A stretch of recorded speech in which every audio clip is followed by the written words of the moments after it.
мен ошолорду окуй алам бетинен.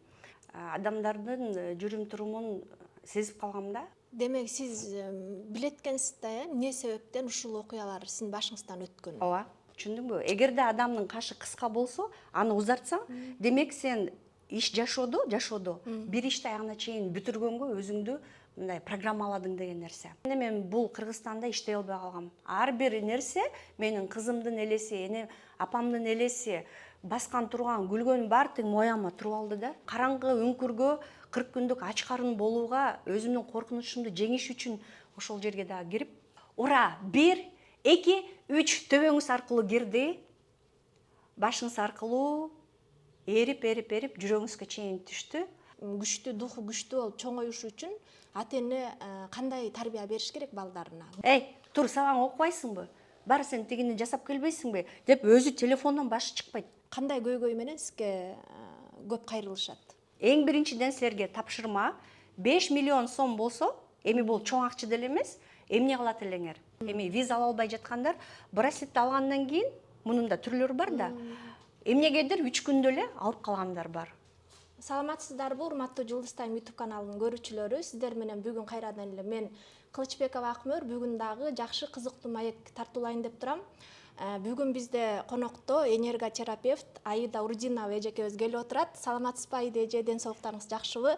Алгач эле биздин Жылдыз Тайм YouTube каналыбыздын көрүүчүлөрү менен учурашып, аны өзүңүздү кенен тааныштырып өтсөңүз.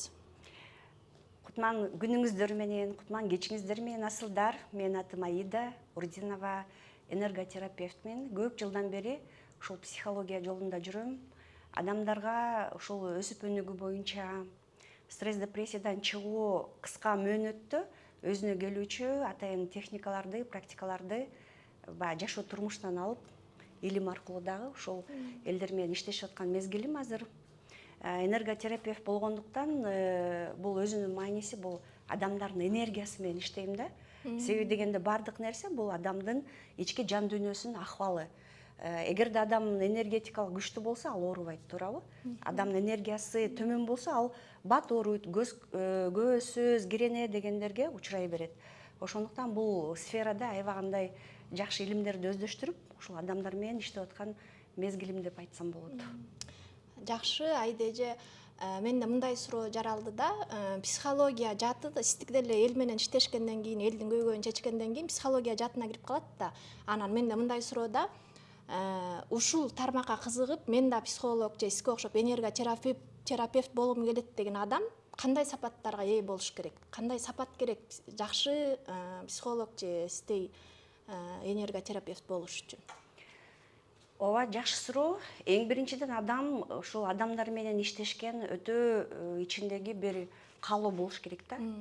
Көбүнчө бул жаш кезден баштап эле калыптанат негизи. Кээ бир адамдар тубаса психолог болот да, негизи өзүнүн эле ичинен эле адамдарды карап туруп эле ошол жан дүйнөсүн сезген адамдар бар. Бирок ага үйрөнсө да болот. Себеби дегенде карагыла, эң биринчиден адамга өтө күчтүү психолог болуш үчүн көп адамдар өзүнүн жашоосунан тажрыйба алган адамдар жана билимди кошо алып жүргөн адамдар, булар күчтүү болот. Эгерде сизде кызыгуу болсо, сиз билим алышыңыз керек. Түшүндүңүзбү? Андан кийин ошол илимдин артынан сиз адамдарга туура жолду көрсөткөндү үйрөнүшүңөр керек. Кээ бир адамдар өзүнүн башынан өткөн нерсени башка адамдарга эле айта берет да, бул туура эмес. Себеби дегенде ар бир адамдын жолу, турмуш шарты, аң сезими, илим билими ар кандай. Бир эле сөздү ар кандай адам ар кандай түшүнөт. Ошондуктан психолог деген адамдын өзүнүн жан дүйнөсү, илим билими, энергиясы өзгөчө болуш керек да. Бул адамды карап туруп эле түпкүрүндө эмне болуп атканын түшүнүш керек. Бирок буга адам акырындык менен тажрыйба аркылуу келет. Көп адамдар менен иштешип атып, мисалы, ким боло алат? Адамдар менен көп мамиле түзгөн адамдар уже психолог эле болуп калат. Мисалы, содада жүргөн адамдар ал өзүнчө эле психолог болуп калат, бул адам алабы, албайбы түшүнөт. Мугалимдер өзүнчө психолог болуп калат. Салондо иштеген адамдар менен иштешип атып, ал өзүнчө психолог болуп калат. Негизи кээ бир адамдарчы мындай да, жаш кезинен баштап кандайдыр бир убакытка чейин бир кесипти иштеди, бирок кийин психологияга өтүп кетти. Негизи адам жан дүйнөсү эмнени кааласа ошого барыш керек да. Анан кийин кээ бирлер бар, мисалы мугалим болуп жүрүп кийин психология тармагына өтүп кеткендер бар, ошону аябагандай жакшы өздөштүргөндөр бар. Адам бул эч качан чектебеш керек. Бардык жактан адам өсөм десе, өзгөрөм десе, каалоосу менен иштей берсе болот. Бирок өзгөчө адамда психолог адамдардын касиети күчтүү болуш керек да. Адамды карап туруп, ошол жерден бул эмне менен келди, кандай көйгөйү бар экенин көзүнөн карап билсе болот. Мен ошол илимди өздөштүргөм негизи. Көздөн карап билүү дагы сизде бар экен да демек, э? Бул Эми кандай болуп калат ошондо?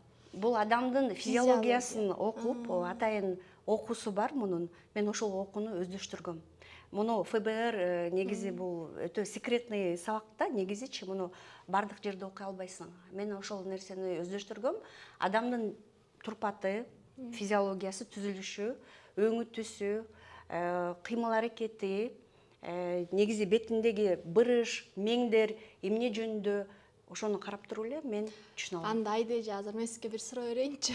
Мен жөнүндө экөөбүз деле Айдежи экөөбүз деле бүгүн биринчи жолу кезигишип атабыз ушу маек куралды.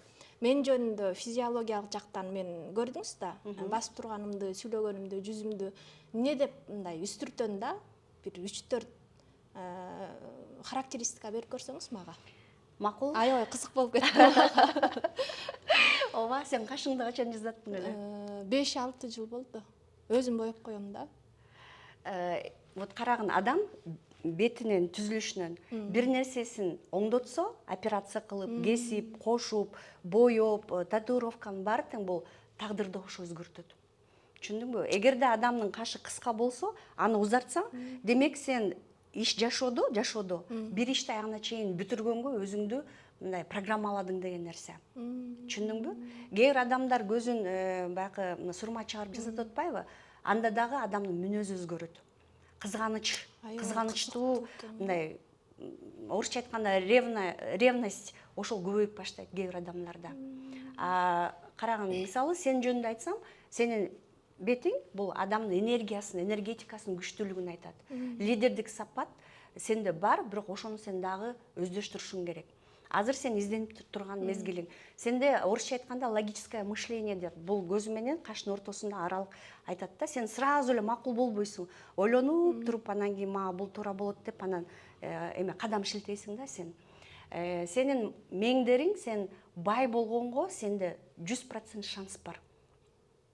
Себеби дегенде, ооба, сенде деген бул адамдын калы денесиндеги ошол ооздон ылдый жайгашкан болсо, эми мен секретти айтпай эле коеюн. Негизи ошол кээ бир моменттер болот да. Кээ бир моментте адамдар ошол калдарды, ар кандай бир точкаларды алып салат го. Демек ал өзүнүн жашоосунан бир момент алып салат да. Өзүнө аябай важный деп коет го. Бир кызык, өзүнчө бир аламын кызыктуу нерсе турбайбы? Ооба да. Ушунун бүт баары тең эле бул илим да. Ошондуктан адам келгенде мен адамдын өңүнө карап туруп, бул адамда кандай оору бар, кошумча сурагандан кийин дагы мен ошого карата сүйлөшкөндөн кийин кошумча информацияларды айтып бере алам да. Анда жеңил болот да бул кадамды өтүш үчүн. Мисалы депрессия, тиги мисалы детская травмалар деген бар го. Ал адамдын бетинде кээ бир шрамдар калат да, тактар. Бул кичинекей кезден 28 жашка чейинки аралыкта болгон басып өткөн жолу болот. Мен ошолорду окуй алам бетинен. Билесиздерби, кээ бир адамдардын оозунун тегерегинде майда-майда баягы бырыштар болуп кетет го. Мындай адамдардыкы жашоосунда аябагандай чоң бир катастрофа болгондо өлүмдөн аз калган адамдар да болот да. Же болбосо жакында эле жакын адамын жоготкон адамдар да болот. Ошондой сен көп адамдар менен иштеше турган жөндөмүң бар экен, сен эл алдында чыккың келет экен, мындайча айтканда чоң аудиториялар менен иштей турган көп жөндөмдүүлүгүң бар экен да негизи. Оозунун тегерегиндеги калдын баары тең эле адам сүйлөгөнгө бул сексуальный энергияга да аябагандай чоң жооп берет. Ошол сенин жаш кездеги детство деп коет го, балалык күндөрүң жакшы өттү беле? Эми жакшы эле өткөн, бирок аябай прям бактылуу балалык деп деле айта албайм да. Ооба, ошондуктан сенин чекеңде бир нерселер бар, муну эми өзүнчө сүйлөшөлү. Негизи кыскасы ошол. Эгерде сен дагы өзүң чоң лидердик сапатка келгиң келсе, анда мен сага анан эфирден кийин айтам эмне кылышың керек. Ошол аркылуу сен бат өсөсүң да негизи. Чоң рахмат. Аябай кызыктуу экен, мен таң калдым да. Демек, баягы сулуулук жаатында эле жакшыраак, сулуураак, жашыраак болуш үчүн жасаган беттеги бир кандайдыр өзгөрүүлөр тагдырга да таасир берет экен да. Сөзсүз түрдө. Бүгүн ушул маекти көргөндөн кийин оозун тегерегинде кал байлыкка экен. Азыр ошондой дагы кызмат барго. Кал чийип берүүчү, баары ошону түшпөсө болду. Анан Айда эже мындай да, психологияга негизи мен баамдашымча эки түрдүү адамдар ушул тармакты таңдашат да. Кээ бирөө окууну бүтүп эле анан жогорку билим алам, мен психолог болом деп барышса, кээ бирөө жашоосунда бир кандайдыр оор кырдаал, трагедия болуп, ошонун себебинен психологиядан жардам алып, анан психолог болуп калышат да. Мен дагы сизден аябай кызыгып сурагым келип атат. Сиз кандай, эмне болуп ушул тармакка келип калдыңыз эле жана канча убакыттан бери элдерге жардам берип ушул тармакта жүрөсүз? Негизи психология боюнча бул мен өзүмдүн деримде эле бар экен да. Мен кичинекей кезимде эле 8-класстардан баштап мен адамдардын жүрүм турумун сезип калгам да. Кандай адамдар кандай абалда, мисалы мамиле да. Мисалы жаш өспүрүмдөрдү карасаң, эмне үчүн 3 эле дос эки-экиден бөлүнүп кетет. Бирөөнү кошпой коет. Экөө бирөөнү ушактайт же болбосо. Ошонун артынан ойлонуп отуруп, кийин тетиги 1-курс болгондо мен математикмин да дагы. Ошол математика 1-курста эле мен өзүм курсташ кыздарым бар.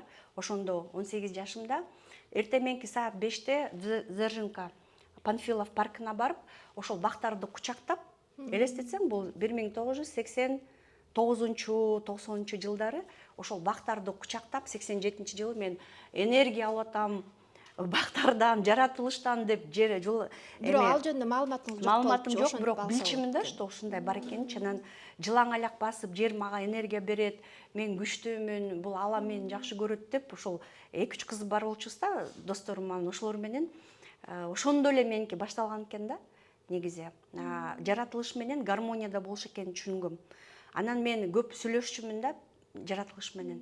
Себеби дегенде менин оюмду асманга кетиргенде моментально мага жооп келчү. Ошол эле убактачы тиги бул керек, мен 12 жашымда башталган экен.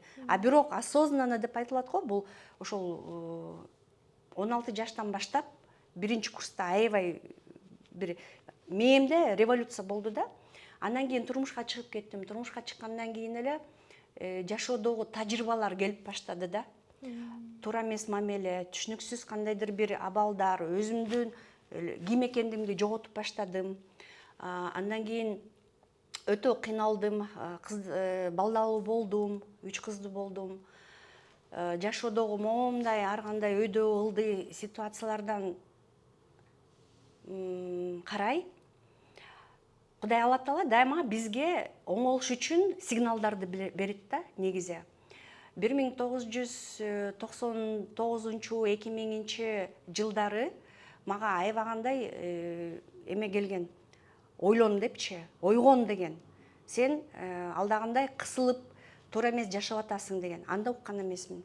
Андан кийин 2002 жылы келди эле Айда эже. Ооруйсуң да, аябай катуу ооруйсуң. Көз тиет, сөз тиет, жатып каласың. Андан кийин 2002 жылы экинчи кызымды машина коюп кеткен. Анда аны өлдөлдү менен биз аны аман-эсен алып калдык, бирок ичиндеги органдарынын баары үзүлүп, кайра тигип, аны аман-эсен чоңойтуп алдым да. 2002 жылы анда да түшүнгөн жокмун, туура жашаш керек, баягы өзүңдү жоготуп баштаганда, элдин ою менен сен өзүңдүн ким экениңдин баарын тең тебелеп, тепселеп, башкаларды үчүн гана кызыкчылык үчүн жашаган ушактар, дубалар, ушунун баары топтолуп отуруп, 2007 жылы эмен айтпайм, именно ошол ситуация. Бирок жашоодогу көп терс нерселер 2007 жылы мен улуу кызымды машина коюп кетип каза болду. 15 жаштагы.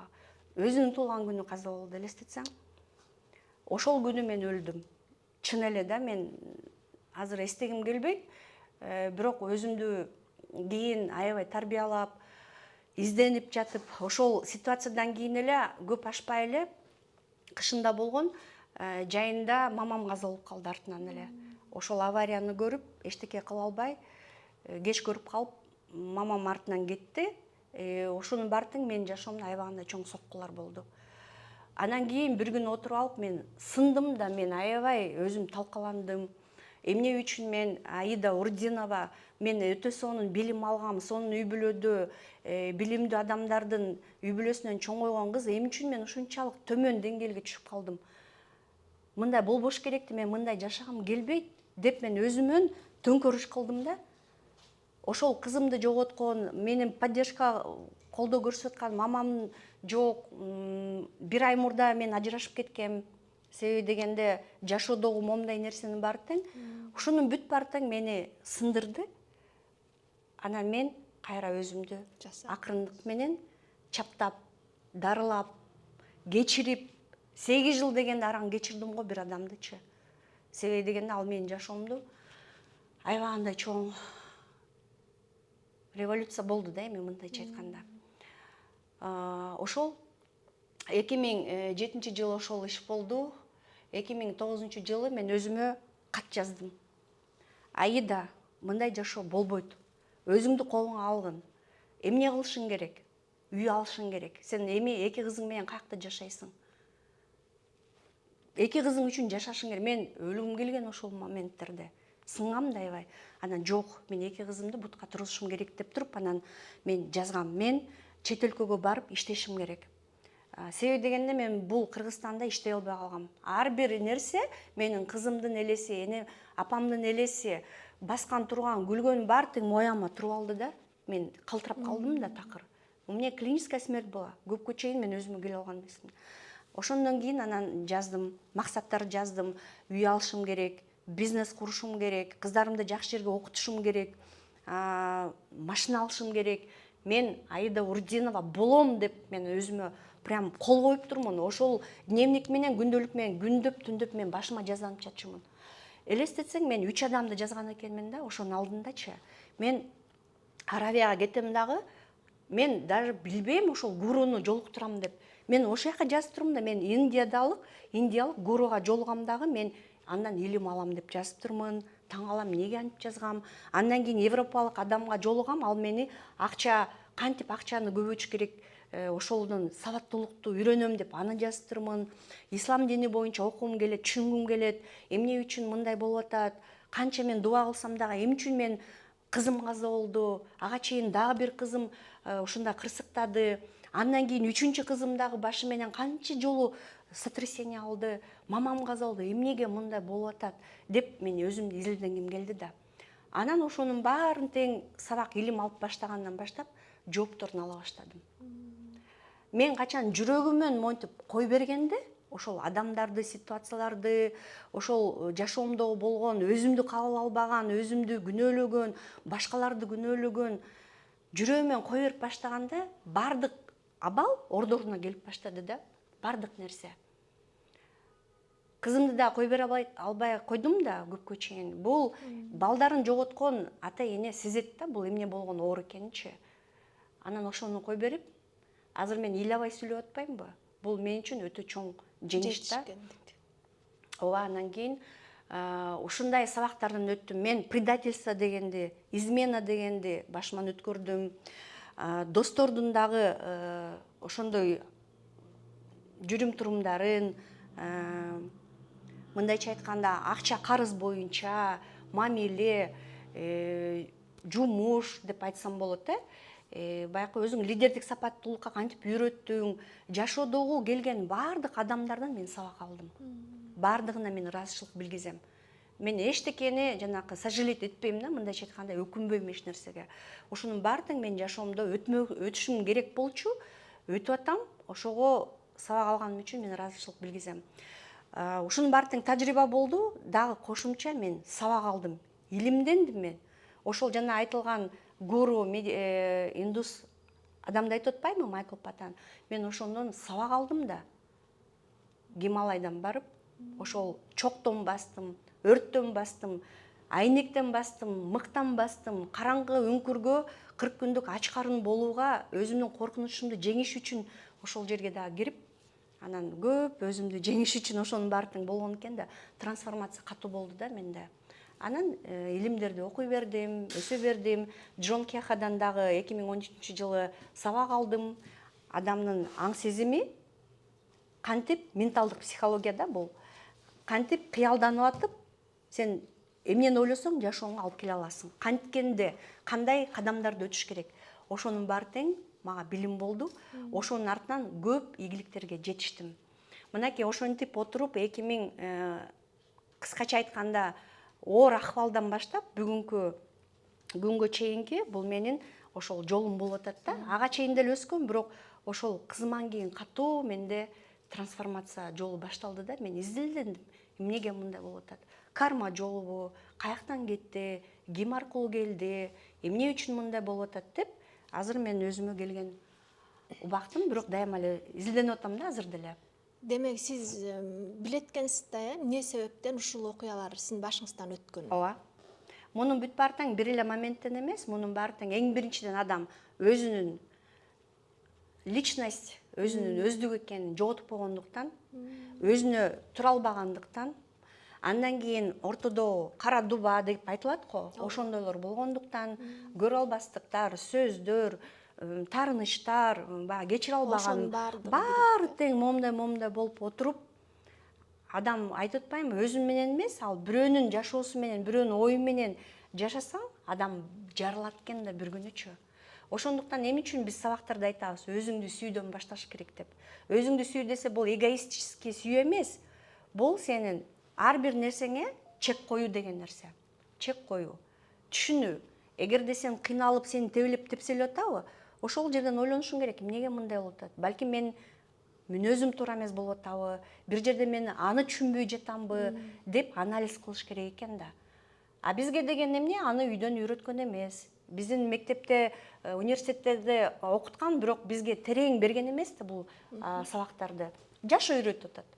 Жашоо үйрөтөт экен да бардыгына. Анан кийин биз акылдуу болуп, мындай мудрость деп коет да, акылмандык кийин келип атпайбы? Ошол. Азыр мен сиздин жоопторуңуздан кийин мындай деп ойлоп калдым да. Демек, ар бир адам эгер өзүн биринчи орунга коюп, дайыма өзүнүн каалоосун аткарып, ушинтишим керек, бул таарынып калат же бул минтип айтып атат дебей, өзүңдүн каалооңду кылып, анан таарыныч баардык нерсенин баарын кое берсе ичинен, ошол адамда жашоосу анчалык мындай оор нерселер болбойт экен деп ойлоп калдым да. Баардык нерсеге жеңил карап экен да, демек. Ооба, биякта дагы бир түшүнүк болуш керек да. Адамдын жашоосунда стресс абалдар боло берет. Бул дүйнө сага эч кандай кепилдик бербейт да. Сага эч кандай бул дүйнөдө жанагы 100% гарантия жок да, сенде күнүгө момундай сонун жашоо болот деп. Күнүгө бир нерсе болуп калышы мүмкүн. Бирок ошол стресс абалдарда сен өзүңдү сактап калып, ошолордон тез арада чыкканга үйрөнүшүң керек деген нерсе. Эгерде сен стрессовый абалды күндөн күнгө чоңойто берсең, бул депрессияга алып келет да. Бул адамды кыйратып салат. Ооба, сенде күнүгө кээде түшүнүксүз абал болот. Сөздөн, бирөөнүн көз карашы, бирөөнүн ичи күйдүлүгү, мисалы да. Анан мен жөнүндө эмне деп атат деп, анан сен өзүңдү башкача алып жүрөсүң. Ошол нерседен бийик болушуң керек сен. Бийик болуп өсүп, өзүңдү тарбиялашың керек. Кээ бирөөлөр айтат, мен тарбияланып эле өсүп атам, а менин айланамда алар өспөй атпайбы, аны мен кандай кылышым керек депчи. Сен аларга теңелбегин. Сен өскүн. Өскөндөн кийин эки эле жол болот. Адам ошол адамдар менен гармонияда жашап калат, же болбосо үзүлө турган, бир убакта үзүлө турган ошол энергетикалык үзүлүүлөр болот да. Мисалы, ажырашуубу, же болбосо сен досторуң арасынан унчукпай эле кетип каласыңбы? Сөзсүз түрдө ошондой болот. Себеби адам өсүп атканда айланан кошо сага карап өсүп баштайт, өзгөрөт. Себеби сен эне болсоң, сенин балдарың сөзсүз түрдө сага карата өзгөрүп баштайт. Жолдошуң деле акырындык менен бир гармонияга келиш керек да, сен ошол акыбалга келишиң керек. Эгоистический жолго түшпөш керек. Ар бир адамда болот эгоизм деген, бирок ошонун баары тең гармонияда, баланста болуш керек да, негизи. Анан азыркы маалда ушундай башынан оор кырдаал өтүп, стресс же депрессия абалында, эч нерсеге кызыкпай, жашоосунда баягы сиздикинде болгон сыяктуу окуя болуп турган адамдар азыр деле бар да. Жашоонун мааниси жок, депрессиянын түбүнө түшүп кеткендерчи, ошолорго сиз кандай кеңеш бересиз? Өзүнө өзү биринчи жардамда өзүнө өзү кандай кылып ошол акыбалдан, ошол состояниядан чыгууга мүмкүн? Аябай жакшы суроо. Мисалы, бардык эле адамдар азыр психологияга, то есть психологторго кайрыла албайт, мисалы. Көбү өз алдынча чыккылары келет. Өз алдынча дале чыкканга аракет кылыш керек да. Мисалы, аябай катуу неврозго чейин түшүп кетсе, анда бул сөзсүз түрдө специалисттин жардамы керек. Невроз деген бул адам өзүнө жардам бере албайт. Депрессия убагында адам өзүнө жардам бере алат. Өзүнө өзү жардам берген адам бул аябай күчтүү болуп чыгат. Аябай күчтүү болуп чыгат бул. Кантиш керек? Эң биринчиден сен отуруп алып туруп жазышың керек. Сен эмнеге нааразы болуп атасың? Жолдошуңбу, балаңбы, кайын журтуңбу, же өзүңө нааразы болуп атасыңбы? Анан ошо эрекинин менталдык психология деп коет да, мунучу. Анан сен ошонун плюсун элестетишиң керек, жок дегенде. Мисалы, сен жолдошуң сага жаман мамиле кылып атабы? Жазгын. Менин жолдошум мага аябагандай сонун мамиле кылып атат. Ал ыймандуу, акылдуу деп жолдошуңдун сага сонун мамилесин жазгын. Балким сендедир кептин баары тең. Жазгын. Өзүм оңолдум. Күндөн күнгө менин маанайым көтөрүлүп атат. Күндөн күнгө мен өзүмдү жакшы көрүп атам. Күндөн күнгө менин акча жолум ачылып атат. Күндөн күнгө мен шүгүрчүлүк менен сонун жашоо келатам деп жок дегенде сөз менен мени программалаш керек. Бир жума жок дегенде. Жакшы ойдо. Жакшы ойду киргизиш керек да, себеби дегенде депрессияда адамга жакшы ой кирбейт. Көбүнчө ал өткөн кеткен менен жашайт да. Депрессия деген эмне бул? Адам өткөн нерсени такыр кое бере албаган, бул депрессия абал. Стресс же болбосо тынчсыздануу бул келечекте боло элек нерсеге адам ойлоно берүү. Эчтеке боло элек, бирок мен акчам жок кантем, мен акчам жок кантип карыздан кутулам, же тигини төлөш керек, анан баламдын жашоосу кантет, анан үйлөнүш керек эле, анан турмушка чыгыш керек, же мен деп элечи. Бул боло элек нерсеге адам тынчсыздана берсе, энергиясы кете берет да. Учурчак менен адам жашабай атпайбы? Керек болсо жеп аткан тамагына көңүл бурбай калат. Эмне ичип, эмне жегенин билбей калат кээде. Бардык нерсе моментте башталат. Ошол моментти сен сонун жашасаң, маанайың көтөрүп, шүгүрчүлүк келтирип, ыраазычылык менен, карма деген эртеңки күн ошол жакшы нерсени аласың деген нерсе да. Если сен кыйнала берсең, сен эмнени аласың? Кыйналган эле нерсе, ситуациялар айлана берет кечке. Бул менталдык психологияда адам бир күндө аябай көп нерселерди ойлонот экен да, жаман нерсе да көбүнчө. 60 миңден ашык ой келет. Анан баягыда бирөө минтип жазыптыр. Сен эмне санап койдуң белең 60 миң ойду сен калп эле сүйлөбөчү дейт да бирөөчү. Мунун бүт баары тең илимий жактан такталган, тастыкталган. Атайын Америкада ар кандай университеттерде ушундай изилдөөлөрдү жасайт да. Психология аябай өнүгүп атпайбы? Ошол бир курстагы 80-90 100 адамды атайлап, бир айлап, ар бир адамды бир күндүк оюңду жазчы деп, аларга акча төлөп берип, эксперимент катары жаздырткан. Орто эсеп менен адамдын оюна 60 миңден 80 миң оңго чейин келет экен. 80 миңге чейин. Ошонун арасынан жакшы ойду санашса, 3 же 4 максимум жакшы ой келет экен. Калганын баары эле бир кызыктай болгон ойлор да. Ошондуктан ошол поток, булакты токтотуш үчүн адам өзүн мажбурлаш керек жакшы нерселерди. Жаман болуш бир паста дейт, жакшы болуш аста-аста деген нерсе, ошол сен өзүңдү акырындык менен программалашың керек экен да, мажбурлап туруп, жакшы ойго. Каралчы, могул дүйнөдө ийгиликтүү адамдардын баары тең бул фантазерлор да. Баладай кыялданып, баладай бир нерселерди ойлоп чыгарып, анан ошону жазып, анан иш жүзүнө ашырган адамдар. Мисалы, лампочка, Эдисон, свет каяктан чыккан, машинаны ким ойлоп чыккан, телефонду ким ойлоп чыккан. Мунун баары эле бир убактагы эле фантазия болгон. Ошондуктан адам чектелбеш керек аң сезими. Китепти көп окуш керек, көп илим алыш керек. Бул чексиз илим да булчу. Сен кичине эле окуп коюп, ошону мен бардык илимди өздөштүрдүм деген бул таптакыр туура эмес. Дагы деле илим ала беришибиз керек. Ошол менталдык психологияда ошол элестетүү менен сен жаманды дагы элестете берсең, ал болот экен. Себеби дегенде бул ааламда, мейкиндикте Сен жакшыны ойлоп атасыңбы, жаманды ойлоп атасың, сени бияктан эч ким минтип текшерип отурбайт. Сен кайсыны тим эле эмоцияң менен чыгарып атсаң, ошол вибрациялар, жыштыктар кетет экен. Кайгырып атсаң, бул кайгырганды жакшы көрөт экен деп сага дагы көбүрөөк кайгыра турган ситуациялар келет экен. Гүлүп, тим эле шүгүрчүлүк элип, керек болсо бирөөнүн сүйүнүчүнө кошо сүйүнүп атсаң, бул сүйүнгөн жакшы көрөт турбайбы? Мен сага машина, мен сага белек, мен сага жакшы бир гүл деп белек келе берет экен. Бул деген канча менин окуучуларымда болуп аткан абалдарда ушундай болот экен. Демек, ой эле экен да. Ойду түздөп, позитивдүү ойлонуп, негативдүү ойлорду жыйыштырып, жакшы нерсени эле ойлоно берсең, депрессия, стресс любой ар түрдүү абалдан чыгууга мүмкүн экен да. Чыгууга мүмкүн, бирок адам деген өзү өтө жалкоо болот. Адам дайыма күтөт да бирөөнүнчү.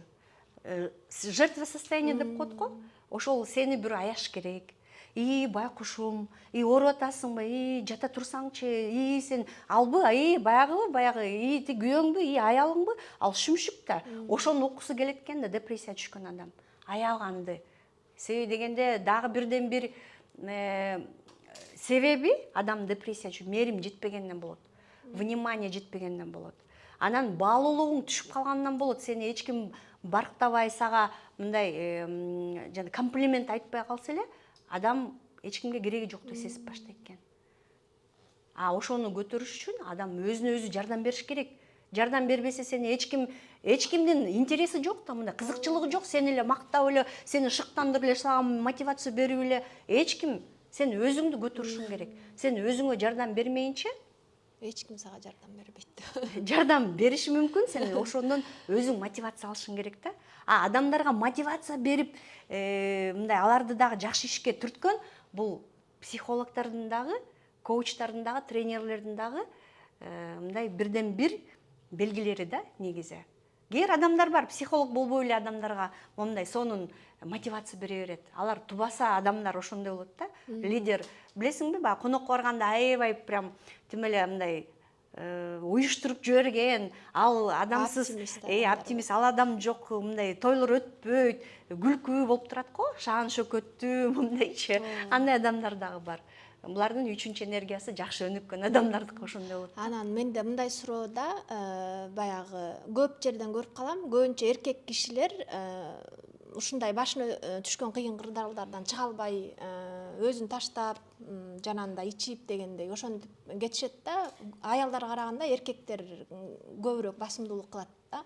Анан биз, мисалы үчүн эркек балдары бар айымдарчы, биздин балдарыбыздын деле келечекте кандай күндөр күтүп турат маалыматыбыз жок да. Ар түрдүү кырдаалдардан өзүнө мындай ишенип, күчтүү, духу күчтүү болуп чоңоюшу үчүн ата-эне кандай тарбия бериш керек балдарына? Күчтүү балдар тарбияланып чыгышы үчүн. Эркек балдарга? Эркек балдарга. Ооба, эркек балдарга эң биринчиден бул чындап эле атанын дагы ролу чоң да, эркек балагачы. Анан кийин балдар негизи эле эркекпи, кыз болобу, үй бүлөдөгү жүрүм турум бул балдардын жашоосуна аябагандай чоң таасир этет экен. Мисалы мындай го, атасы же энеси телефонду өзү чукулап отурат дагы, анан баласын: тур, сабаң окубайсыңбы? Бар, сен тигини жасап келбейсиңби?" деп өзү телефондон башы чыкпайт. Анан бала көргөнүн кылат экен да. Ал таң калат да, өзү да телефондо отурат, баары телефондо отурат, эмнеге мени жумшайт деп. Мээсинде мындай баягы карама-каршы бир процесстер болот да. Ошондуктан эгерде сен балаңды туура тарбиялаш үчүн сен өзүң үлгү болушуң керек да, эң биринчи. Бала менен кошо жасаш керек. Бала сабак окусун десең, сен да отур, китебиңди ач, баланы да отургузгун. Тамак жазаткың келеби? Баланы кошо алып, чогуу жазаткын. Кызыңа дагы, эркек балаңа дагы. Анан кийин мен бир нерсени түшүндүм. Негизи 14-15 жашка чейин балдарды аябай мындай орусча айтканда гонять этиш керек экен да. Аябай жумшаш керек. Оокатка көндүрүш керек, иштетиш керек, окуу билимден бериш керек, спортторго катыштырыш керек. Булардын мындай бош убактысы болбош керек экен да. Ошол эле убакта ойнотуш керек. Кээ бир балдар айтат, мынакей азыркы заманбап убакта балдар илгеркидей ойнобой калды. Биз кичинекей кезибизде тим эле эшикте ак чөлмөк ойночу элек, куушуп ойночу элек, топ ойночу элек депчи. Заман өзгөрүп атат, алардын сознаниясы да өзгөрдү. Бирок ошого карата балдарды эс алдырганды да үйрөтүш керек, иштеткенин да үйрөтүш керек экен. Мээримдүүлүккө, тарбия, маданияттуулукка кичинекей кезден баштап сен өзүң үйрөнүп, анан балдарга үйрөтүшүң керек. Өзүңдө эч кандай билим жок болсо эмнени үйрөтө аласың? Эчтеке үйрөтө албайсың да. Сен өзүңдүн эле баягы ата энеңден алган тарбияны эле үйрөтө бересиң. Ошондуктан өзүңдү тарбиялаш керек. Бул улууларга педагогика деген азыр сабактар болуп атат. Мисалы, менде бар да ошондой. Улууларга педагогика же болбосо ата энелерге педагогика, Сен өзүңдүн жүрүм турумуңду оңдоо, сүйлөгөн сөзүңдү оңдоо, оюңду оңдоо, биринчи тазалыкка өзүң жүргүн, кыймыл аракетиң, кийинген кийимиң, анан кийин бала сени карап туруп анан ошого үлгү алат да. Болбосо каяктан? Эң биринчи үйдөн, сенден алат. Демек ата энесинин духу күчтүү адамдар болсо баласы дагы ошондой болуп тарбияланат экен да. Ата энесин көрүп. Жок дегенде ошого аракет кылыш керек. Бир нерсе бар. Тукум куйтурган моменттер бар да. Бул чоң атадан, чоң энеден небересине өтүүчү абалдар бар, ситуациялар бар. Мисалы, эгерде сенин чоң атаң, мисалы сенин атаң же апаң окумуштуу болсо, комузчу болсо, же болбосо мисалы медиктер болсо, сен андай болбошуң мүмкүн, бирок сенин балдарың сенин ата энеңди тартышы мүмкүн. Через поколение деп коет да, ошол бир тукумдан кийин кайталанат экен да. Жакшы нерселер дагы тукум койт, жаман нерселер да тукум койт. Жаман нерселер бул уурулук, алдамчылык, түрмөгө отурган, психикалык оорулар, жаман оорулар дагы кээде тукум кууп кетет через поколение. Ошону токтотуп койсо болобу? Ошол жаман нерселердин болушу. Жаман нерсени эгерде сен ошону сезсең, сен ошону билсең, атайын менин сабактарым бар да, негизи карма деген сабак бар, руханий практика деген бар. Ошондон тукум кууп келе жаткан бардык процесстерди токтотуучу техникалар берилет да. Жок дегенде сен ошол жерден өзүңдү оңдойсуң. Эгерде сен оңолсоң, сенин балдарың балдарына чейин кетет да бул. Туурабы? Эгерде сен өзүң туура эмес жүрсөң, ал деле кайталанат. Балдарга тиет деген ошол да. Ошол сабактар аябай күчтүү да. Ошону мен көп адамдарга кеңеш берет элем да, негизи. Сунуштайт элем. Анан Айдеже, сиз көп адамдар менен иштешип жүрөсүз да. Адамдар көйгөйлөр менен келет, сизге жардам сурап кайрылат дегендей. Анан ушунча убакыттан бери сизге эң көп кайрылган көйгөйлөр, маселе эмне болгон? Кандай көйгөй менен сизге көп кайрылышат? 3 категорияны айта алам. Биринчиси эле бул көбүнчө акча проблемасы. Акчадан карызга түшүп кетип, ошондон кутула албайтам, жолдошум билбейт, ата энем билбейт. Миллиондогон карызы барлар, бул аябай депрессияга түшүп кеткендер, мен кантип чыгам деп калтырап, титирип калгандар бар. Экинчи бул мамиле. Мен жолдошум мындай болуп кетти, башка бирөө менен кетип калды, же болбосо аялым мени так урукпай атат, ажырашам деп атат дегендер болду. Үй бүлөлүк ар кандай проблемалар, ошо түшүнбөстүк, ажырашууга прямо жакындап калган моменттер. Же болбосо экөө эки жакка кеткен, аялы ошол ситуацияны кой бере албагандыгы. Мисалы, жолдошу башка үй бүлө куруп кетсе, ошол балдары туруп эле. Ал аялдын самооценкасы аябай түшүп кетет экен, уже рак ооруларына чейин түшүп калгандар бар. Бул ошол мамиленин артынан өтө катуу ооруларга келгендер бар.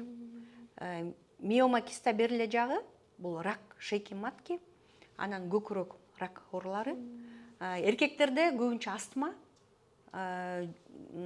жөтөл бронхтор болот.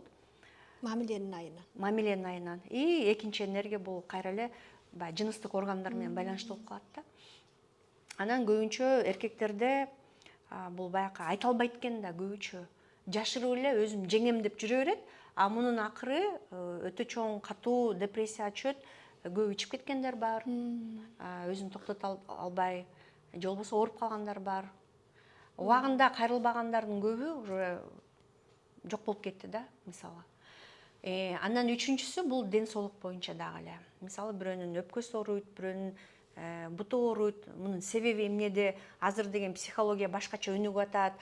Мага себебин айтып бергилечи дегендер бар. Мисалы, боор оору, боор менен өт, бул адам эмоцияга катуу алдыргандан болот да. Муну психосоматика деп коет. Качан сен ошол өзүңдүн эмоциялык сезимдериңди баланска алып келгенден баштап, кечиргенди кечирип токтотуп, баягы кыжаалат болгонду токтоткондон баштап, боор дагы өзүнүн функциясын туура аткарып баштайт. Түшүндүңбү? Ошондой. Андан кийин өт деген бул заар деп айтып коет го. Ошонун баары тең эле бул адамдын эмоциясына, адамдын организмине аябай катуу таасир этет да. Эмне үчүн колуң ооруйт, эмне үчүн бутуң ооруйт, эмне үчүн сөөктөр какшайт, эмне үчүн көзүң жапжаш туруп көрбөй калат, эмне үчүн кулагың жакшы укпай атат, эмне үчүн чачың түшө берет, тырмагың, эмнеге? Баары жакшы го. Мунун психологиялык себептери да бар. Ошонун баарын тең изилдегенден кийин, бул 7 чакра сабак деген бар да, адам өзүнө өзү анализ кылып отуруп, биякта анатомияң дагы бар, биякта жүрүм турумуң дагы бар, биякта өң түсү да бар, сен кылган ишиң, мүнөзүң баары тең ушул 7 энергия сабакта бар. Анан адам өзүн анализдеп отуруп эле тагдырынан бери өзгөртүп салат. Бул аябай кандай сонун сабак. Ошондой 3 категория көбүнчө эме болот да. Мамиле, акча, ден соолук менен кайрылгандар көп болот экен. Анан сизге ушундай маселелер, көйгөйлөр боюнча келип чечип кеткендер, ден соолугунан айыгып, мамилеси оңолуп же жок дегенде өзүнө болгон сүйүүсү ойгонуп, мындай жашоого позитивдүү карап калган, акча жаатында да көйгөйлөрүн чечип алган көп эле адамдар бар да, сиздин тажрыйбаңызда. Аябай көп. Мисалы мен Кыргызстанда 2017 жылы ошол келгем Европадан. Анан эң биринчиден мен орусча өтчүмүн да. Англис тилден орусчага которуп, мен илимди орусча, англис тилинде алып, анан ошол Кыргызстанга келип, жаңы адамдарды чогултуп, медитация эмне экенин, адам аң сезимин кантип башкара алат дегенди үйрөткөндө көбү түшүнгөн эмес. 2016, 2017, 18 жылдары. Анан түшүнбөгөндүктөн мен кыргыз тилине өтүп баштагам. 2016-17 жылдары медитация кыргыз тилинде деп чыгаргам. Анан адамдар түшүнүп баштаган. Бирок ошондо деле көп адамдар кабыл алуусу катуу болгон да. Себеби дегенде мээ даяр эмес экен да андай илимдерге. Анан болбой эле ошол иштеп отуруп, азыр карасаң баары эле медитация деп калды, туурабы? Менин эң биринчи инструментим бул медитация. Себеби дегенде адам өзүнүн тиги түпкүрүндөгү керек болсо мурдагы жашоосундагы кармаларын оңдоп алуучу инструмент болуп эсептелет. Себеби дегенде карасаң кичинекей балдар, кичинекейинде, мисалы 6-7 жашта баланы алалы, үй бүлөсүндө тентек кылып койсо, аны уголга тургузуп койчу эле го, бурчка тургузуп, урушуп, сен акмаксың, сен эмне үчүн мындайсың деген мисалы да. Анан бала эмне болот? Жаман болуп кетет, маанайы түшөт, иммунитети түшөт, акырындык менен ал өзүнүн самооценкасы да түшүп баштайт экен да. Бул травма. Эгерде ата энеси ичкен болсо, ошол уруш, талаш, мушташты көргөн балада мээсинде ошонун баары тең тета абал деп коет да, бул тета түпкү сознанияда, подсознанияда калып кала берет мунун баары. Эми ал чоңойгондон кийин ошол детская травмалар болуп айтып атпайбы? Мисалы мен кичинекей кезимде атам, апамды аябай урчу, ичип келип биз баарыбыз коркчубуз, анан сарайга каччубуз деген моменттер бар да. Эми ошол абалдан кантип чыгарыш керек бул адамды? Медитация аркылуу. Медитациянын 20дан ашык түрү бар. Мен ошолорду үйрөнүп келгем. Кээ бир адамдарга гипномедитация кылам, кээ бир адамдарга гипноз кылам, кээ бир адамдарга жөн эле релаксационный медитация кылам. Ошол аркылуу тета абалга алып келип туруп, анан ошол жерден дарылап баштайбыз да, чыгарып абалдан. Анан өзүнө келип калат. Андан кийин адамдын, конечно, тагдырына чейин бул өзгөрөт. Кой берет да, мурдагыдай адамдын ичиндеги кыжалаттык жок. Мурда болсо бирден болсо эле көзүнө жаш алып эле ыйлагысы келе берген моменттин баары тең өзү түшүнбөйт. Эмнеге ыйлагым келе берет? Эмнеге үй бүлөм турса да мен өзүмдү жалгыз сезем деген моменттин баары тең бул тетиги түпкү сознанияда, түпкү тетиги аң сезимде жаткан, жашынып жаткан программа болуп эсептелет. Ошолордун баарын оңдош керек. Менин сабактарым так ушул нерсе менен иштелет да. Биздин азыр ушу берүүнү көрүп аткандар сиз менен кантип байланышса болот? Ушундай көйгөйлөрү бар болгон адамдаргачы. Өзүңүздүн Инстаграмда бар да аккаунт. Ооба, менин Инстаграм баракчам бар, Аида Урдинова деп чыгарсаңар, жазсаңар болот. YouTube каналым бар, Аида Урдинова. Анан телефон номеримди деле кошумча айтып койсом болобу? Же жазып койсоңор болот, анан кийин. Анан Аида эже келиңиз анда биздин көрүүчүлөргө бир аз медитация кылып бербейсизби? Келгиле, анда мен 17 секундалык эмне акча медитациясын кылалыбы? Келиңиз, акча азыр баарыбызга керек болуп атканда акча медитациясы. Билесиңерби, ошол акчаны адам жашоосуна кантип тарта алат? Мен ушул жөнүндө да суроо берейин деп аткам да, акча жөнүндө. Кандай техникалар бар? Карыз болбош үчүн, карызга батпаш үчүн же кандай кеңеш бере аласыз? Же карыздан арылыш үчүн кеңеш кантип акча көбөйтүш керек, же өзүңө тартышың керек, анан карызы барлар кантип ошо карыздан кутулуш керек? Бир-бирден техника айтып туруп анан медитация кыла алам да. Ооба, эми карагыла, акча бул өзү энергия, баарына акча эмне десеңер эле азыр баары эле энергия деп айтат, туурабы? Ооба, мейли акча энергия болсун. Мисалы акчаны как энергия сыяктуу элестетсеңер, энергияга келет да, туурабы? Демек сиздин энергия абалыңызга келиш керек. Демек сиз өзүңүздүн ичиңиздеги энергияны жогорулатышыңар керек. Эгерде сиз азыр маанайыңыз жок, өзүңүздү алсыз сезип, өзүңүз ушул чоң акчага татыктуу эмес сезсеңер, бул акча энергиясы башка эле жакка агып кете берет да. Бул энергетикалык жактан ошондой. Эми бул жактан акча энергиясы баардык адамга мүмкүн. Баардык адам бутка тура алат, каалоосу болсо. Кантип ачыш керек ошол энергия? Эң биринчиден айтып атпаймынбы, ошол адам өзүнүн энергиясын көтөрүш керек, жогорулатыш керек да. Эң биринчиден сен максат коюшуң керек. Бул акча келсе сен аны каяка жоготосуң, каяка коротосуң мисалы. Түшүндүңбү? Мисалы адамга 5 миллион сом келсе, ал акчаны эмне кыларын билбесе, ал адам эмне кылат? Болбогон нерселерге жок кылышы мүмкүн. Билимсиз адам жок кыйбет да. Ошондуктан сенде четкий план болуш керек. Эң биринчиден силерге тапшырма 5 миллион сом болсо, эми бул чоң акча деле эмес, эмне кылат элеңер? Көп адамдар чоң иште жазып баштайт. Бул эң туура. Бирок эң биринчиден өзүңдүн жанагы муктаждыктарыңды биринчиден жокко эсе чыгарыш керек. Андан кийин адамда кийинки этап башталат. Чоң максаттар. Мисалы, больница курат элем, бала бакча курат элем, же болбосо окуу жайын курат элем деп баштайт. Бул аябай сонун нерсе. Адамда эгерде ошондой чоң сверхцель деп коет да, ошондой сверхцель, жогорку максаттар бар болсо, ушул 5 миллион эмес, ага 50 миллион акча келет. Адам ошого даяр болуш керек. Акча качан адамга келет? Адам өзү чоң акчага даяр болгондо. Эгерде сен өзүң ишенбесең, акча сага келет, бирок сен ошону кармап кала албайсың. Ал агып кете берет. Кээ бирөөлөр бар да, мага акча келип атат, мен бирок топтой албай атам. Себеби биягында 50 миң эле сом бар да кээ бирөөндө. Ошол 50 миң эле сомду кармап калат, келген башка 200 миң, 300 миң сом агып кетет. Ошондуктан чектөө да, чектөөнүн баарын тең жок кылыш керек.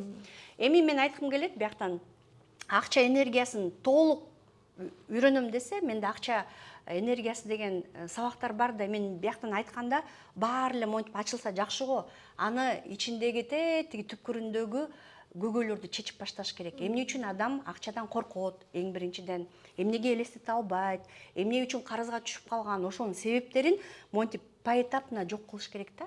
Анан акырында 5-6 сабакта анан ал толук кандуу мээси ошол чоң акчага көнүп баштайт. Бирок ошентсе дагы азыр биз кичине медитация кылып коелу, кичине. Анда эмесе денеңиздин баарын тең бошотуңуздар. Колуңузду, мойнуңузду, буттарыңызды, денеңизди түздөөңүздөргө мурдуңуз менен терең дем алып, оозуңуз аркылуу демди өтө жай чыгарыңыздар. Дагы бир жолу мурдуңуз менен терең дем алып, оозуңуз аркылуу демди өтө жай чыгарышыңыз керек. Денеңизди бошотуңуздар, мойнуңузду, башыңызды. Азыр көзүңүздү жумуңуз дагы. Ушул моментте чоң мейкиндикти элестеткиле. Мейкиндик. Ушул мейкиндикте сизге алтын нур жаап жатканын элестеткиле. Алтын нур жаап жатат. Алаканыңарды эки жака ачсаңар болот. Ушул моментте көп адамдардын алаканы ысып баштайт. Себеби адамга энергия түшүп атканда кандайдыр бир менталдык процесстер башталат. Элестеткиле, аябагандай көп акча, бул алтын нур акчага айланды деп элестеткиле. Алтын нур жаап атат. Сизге бул нурлар монеталарга, акча купюраларына айланды. Сезгиле муну. сезгиле. Эми өзүңөрдүн үйүңөрдү элестеткиле. Силер жашап жаткан үй же болбосо иштеп жаткан офисиңер. Ошол жерге ошол акча энергиясын ошол жерге бургула. Келсин, жаап жатат, маңдайыңардан, капталдардан сезгиле ушул энергияны. Сезишиңиздер керек. Эми алаканыңарда бир купюраны элестеткиле. Бир 50 сомдук болобу, 5000 сомдук болобу айырмасы жок. Эми ошону 10 эсе көбөйткүлө. 100 эсе көбөйткүлө. 1000 эсе көбөйткүлө. Миллион эсе көбөйткүлө. Ушул энергияны сезишиңиз керек. Эми 17 секунда сүйүнүч менен кабыл алгыла. Сиздин жашооңузга азыр сиз көптөн бери күтүп аткан бир максатты элестеткиле. Азыр мен 3 дейм, силер ошол моментте ошол энергияны кадимкидей жүрөгүңүз менен кабыл алышыңыз керек. Ал энергияны төбөңүздөн элестеткиле. Төбөңөрдө бир энергия, тоголок шар сыяктуу элестетсеңер болот. Бир эң көптөн бери сиз күтүп жүргөн бир максат. Сиз азыр ошого ээ болгондой элестетесиз дагы, ошону сиз акырындык менен жүрөгүңүзгө киргизесиз. 1.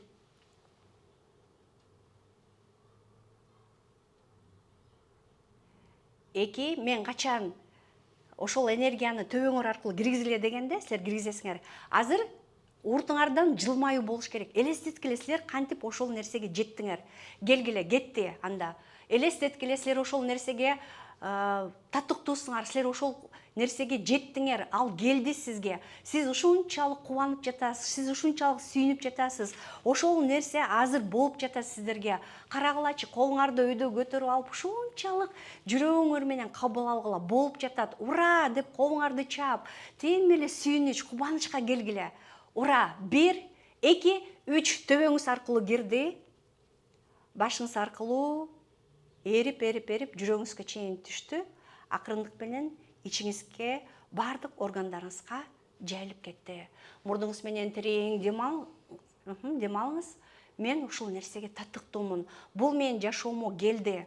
Бул менин жашоом менен болуп жатат деп элестеткиле. Ичиңиздерден кубаныч, сүйүнүч энергиясын бийиктеткиле. Ооба, муну бат-баттан жасасаңар, силердин мээ так ушул абалды өзүнө кабыл алат. Мен чоң акчага даярмын, мен чоң ийгиликке даярмын. Эми бул кыскача медитация. Мурдуңуз менен терең дем алып, оозуңуз аркылуу демди жай чыгарып, көзүңүздү ачсаңыз болот. Аябай сонун техника болду. Мага да жакты, көрөрмандарга, көрүүчүлөргө да жакты деп ойлойм.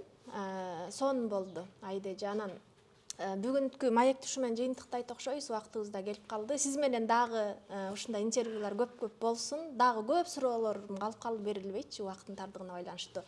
Бүгүн бизге келип бергениңизге чоң рахмат. Иштериңизге ийгиликтерди каалайм. Рахмат. Анан азыр эң акыркы суроону берип койбойм, унутуп калдым. Браслеттер жөнүндөчү. Азыр да так эстегенибизде ошол жөнүндө эстедиңиз. Мен байкап калдым да тарыхчаларыңыздан браслеттерди дагы аябай жакшы пайдалуу браслеттер жасап элдерге берет экенсиңер. Ошол жөнүндө маалымат берип койсоңуз. Ооба, бул өзү энергобраслеттер деп айтылат. Мен ушуну бренд кылып азыр чыгарып атам. Себеби дегенде 2009-жылы мен индиялык гурудан окуганда, алардын миллиардерлер келет экен да окугангачы, миллиардерлер жердин бардык туш тарабынан ошол аябагандай чоң руханий өскөн адамдардын колунан мен ушундай натуральный таштар менен ар кандай энергобраслет, билериктерди көрүп калдым, шуруларды, сөйкөлөрү, колунда, бутуна тагып алып экен да. Бардык мындай ийгиликтүү адамдардан көрүп калдым. Анан сурап атпаймынбы? Менин гурум, менин устатым дагы ал ошондой таштар менен көп мындай иш аракет кылчу да. Ар бир энергияга ташты карматып койчу. Мисалы, мен тамак чакрамды ачам десем, ал мага ошонун ташын карматып койчу дагы. Ошону кармаганда мен үнүм башкача болуп чыгып баштачу. Анан окудум да анданчы ар бир таш, укмуштай таштар бар, кристаллдар бар, аралаш таштар бар, тунук таштар бар, иштетилген таштар бар, фейк таштар бар экен. Алардын энергиясы кандай иштейт? Эки таш бири-бири менен кошулганда кандай энергетиканы берет? Мисалы, кара дуба менен акча энергиясын кошконго такыр болбойт. Мунун энергиясы мунукун жок кылып салат экен. Деп анын формуласын кантип чыгарыш керек? Адамга кантип иштегенде кандай күч берет, ошонун баарын окуп келип, Анан 10 жылдан ашык мындай эми тажрыйба өткөздүм да, башында амулет жасачумун. Анан аябай көп заказ болгондуктан мен ушунчалык чарчап кеткенмин да, анан токтотуп салгам. Бир 5 жылга чейин токтотуп туруп, анан кийин кайра энергиям таштар эле түшүмө кирип эле иштеп баштадым. Колум өзү баштады. Анан азыр ошол энергобраслеттерди чыгардым да кайрадан. Азыр муну силер деле заказ берсеңер болот. Бияка телефон номер жазылат. Бул сиздин ички энергияңызды эсептелип туруп, анан кийин ошол кайсыл таш сиздин энергияңызды көтөрөт, жогорулатат. Канткенде сиз лидердик сапатка ээ боло аласыз. Канткенде чыгармачылыгыңыз жогорулайт. Канткенде сиз аялдык энергияңыз, эркектик энергияңыз жогорулайт. Иммунитет, оорулар, бүт аураңар менен кандай иштейт, ошонун баары тең ушул браслетке топтосо болот да. Анан результаттар тез болот, аябагандай көп. Мисалы, Америкага ала албай жаткан, мисалы да, эми виза ала албай жаткандар браслетти алгандан кийин, мунун да түрлөрү бар да. Эмнегедир 3 күндө эле алып калгандар бар. Жолдору ачылып, мисалы, башы Кытайга баргандар болду, Чикагога барган, Америкага жөн эле, мисалы, Дубайга билет утуп алгандар болду, лотерея, машина алып аткандар болуп атат, белек алып аткандар болуп атат. Эмнеге адам максат койсо, ошол тез аткарылып атат да. А мен билем, бул энергетикасы күчтүү иштейт. Мага иштеп атат, сизге да иштейт, татырабы. Мен бүгүн сизди маекке чакырарда мага да ала келиңизчи деп айтсам, буга атайын 1 жума убакыт керектелет экен жасап бериш үчүн. Ооба. Жөн эле мен туруп барып эле деп эле мынтип токуй коюп эле мен кийгизе койбойм да. Ошентип ойлогом да. Андай болбойт. Бул көрсө өзүнчө дагы бир терең илим экен да, сиз азыр айтып берип атсаңыз. Бул өзүнчө күчтүү энергетика толуш үчүн атайын чөйчөктөрү бар.